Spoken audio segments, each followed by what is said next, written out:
apesar do presidente Donald Trump ainda não ter reconhecido que perdeu a eleição, o democrata Joe Biden segue com os compromissos de transição. É isso que a gente vai saber agora ao vivo com a Mariana Jean Giacomo. Saber dessa agenda do presidente eleito. A gente sabe que ele está tendo dificuldades aí para montar e para montar uma equipe e tocar essa transição, né, Mariana? É um período de transição entre governos extremamente conturbado, né, aqui nos Estados Unidos, porque o presidente Trump não reconhece a derrota, então isso afeta, sim, o Biden em alguns quesitos nesse momento de transição. Mas ontem o Biden falou sobre isso, ele deu uma entrevista a jornalistas e ele disse que, na verdade, ele continua trabalhando normalmente. Ele falou que essa recusa do Trump em admitir a derrota é algo vergonhoso, mas que ele, Biden, vai seguir trabalhando normalmente, procurando pessoas para compor as equipes. Inclusive, hoje o Biden tem reuniões com esses profissionais que integram essas equipes que vão ajudá-lo a traçar estratégias para o governo, para o mandato que começa em janeiro de 2021. Agora, o que a gente tem que lembrar, Carla, é que essa recusa do presidente Trump, ela tem alguns quesitos ali, ela tem alguns quesitos que são puramente diplomáticos. Então, por exemplo, o Trump não ligou para o Biden para admitir a derrota e para dar os parabéns pelas eleições. Isso é diplomático, isso não é obrigatório, é uma tradição centenária, é claro, um gesto de respeito, mas isso não é obrigatório. Agora, essa recusa ela pode ter, sim, alguns efeitos práticos, e ela já tem efeitos práticos nesse momento de transição. Por exemplo, a Administração de Serviços Gerais aqui nos Estados Unidos tem que reconhecer oficialmente a vitória do Biden para que ele tenha acesso a fundos federais e a outras informações, outros serviços para esse momento de transição. Isso não aconteceu. A responsável por esse setor, por esse serviço, ela não reconheceu oficialmente a vitória do Biden, ela foi indicada pelo Trump para esse cargo, então esse reconhecimento ainda não aconteceu e o Biden não consegue ter acesso, então, a esses fundos que ele precisaria para seguir trabalhando. Apesar disso, ele tenta passar essa mensagem de calma, então, dizendo que está tudo bem, que ele está trabalhando, que ele tem reuniões com profissionais. O Biden ele tem buscado uma equipe muito diversa para aconselhá-lo em vários setores aqui dos Estados Unidos. Então, ele tem equipe de finanças, de comércio, com profissionais mais ao centro, mais moderados do Partido Democrata e alguns mais ativistas mais progressistas. Ele tenta, então, refletir a diversidade que existe dentro do Partido Democrata nessas equipes.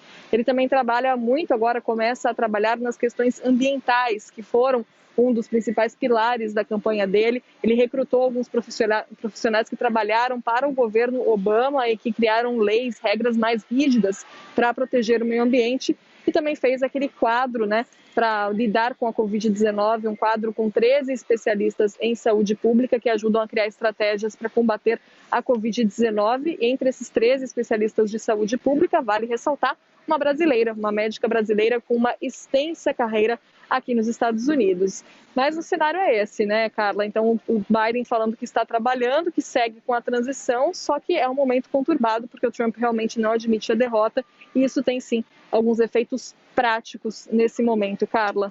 Mariana, a gente viu, inclusive, que quando houve já um aproximado, né, resultado da eleição, que já indicava que o Joe Biden seria vitorioso, o próprio Departamento de Defesa tomou a iniciativa de já proteger o espaço aéreo sobre a casa de Joe Biden, e isso foi dito aqui, inclusive no Visão CNN, que não dependia de uma ordem expressa do presidente Trump para que isso fosse feito, que isso já é um protocolo e é amplamente utilizado em todas as eleições anteriores, foi feito dessa forma.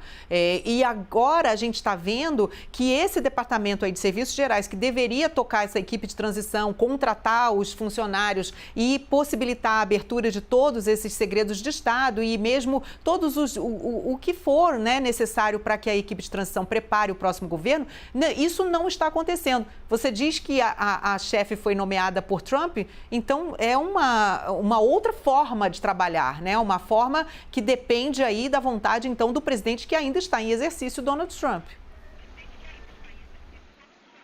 Exatamente, e até mesmo o secretário de Estado norte-americano, Mike Pompeo, ele falou sobre isso ontem. Os jornalistas perguntaram sobre como funcionaria essa transição de poder e ele foi irônico na resposta. Ele disse, não, vai ser uma transição pacífica, tranquila, para um segundo mandato Trump. E aí ecoou as palavras do presidente, dizendo que ainda há contagem de votos, que o resultado das eleições ainda não foi definido. E o Trump, ele tem trocado cargos, inclusive no Departamento de Defesa, Carla. Ele trocou o secretário de Defesa dos Estados Unidos, o Mark Esper. O Trump demitiu o Mark Esper e ele tem feito outras trocas ali no departamento, e isso chama muito a atenção porque a relação entre o Trump e o Mark Esper já era uma relação desgastada mesmo. O Mark Esper foi contra o Trump no meio desse ano, quando o Trump queria mandar as Forças Armadas para os protestos pelo país, os protestos contra o racismo e violência policial, e o Mark Esper foi contra. Aí isso não agradou o presidente, então já era esperado aí uma demissão ou que o Mark Esper renunciasse ao cargo, mas não nesse momento, porque normalmente os presidentes que ainda estão em exercício, mas não foram reeleitos, eles mantêm esses cargos de liderança no Pentágono por uma questão de preservar a estabilidade e a segurança nacional. Só que o Trump não tem feito isso. O Trump ele tem trocado cargos, colocado pessoas leais a ele, e isso causa muita preocupação. A CNN americana conversou com fontes no Pentágono que disseram estar super preocupadas nesse momento porque não sabem exatamente o que é que isso significa, qual o objetivo do presidente com isso. É um departamento importantíssimo que controla a segurança dos Estados Unidos, o envio, a retirada de tropas americanas em outros países. Então, a gente vai continuar aí acompanhando essa situação, né, Carla, para ver como é que isso se resolve no fim das contas. E se espera aí mais trocas, inclusive nesses cargos-chave, porque Donald Trump, a gente sabe que agora quer manter só seus aliados fiéis realmente nesses cargos-chave e já está procedendo, como você disse aí, a trocas importantes, trocas em departamentos extremamente chave, né, do governo americano. Agora, Mariana, eu só queria comentar uma coisa. Eu estou vendo aí atrás de você uma pista de patinação no gelo, mas ainda não é por temperatura que esse gelo tá aí, é um gelo que foi criado artificialmente, né? Porque eu tô vendo que nem você tá com tanto casaco assim, né?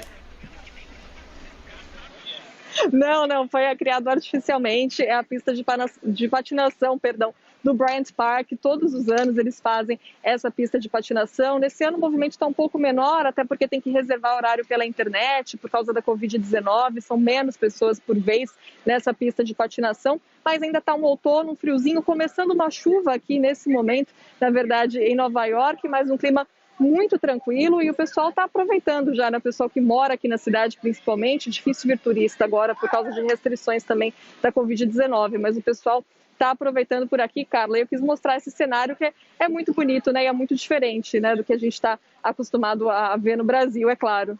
Sim, e ao mesmo tempo muito típico americano, muito, muito bacana. Obrigada, Mariana. Obrigada também por ter trazido aí esse momento nova-iorquino pra gente aqui no Visão CNN.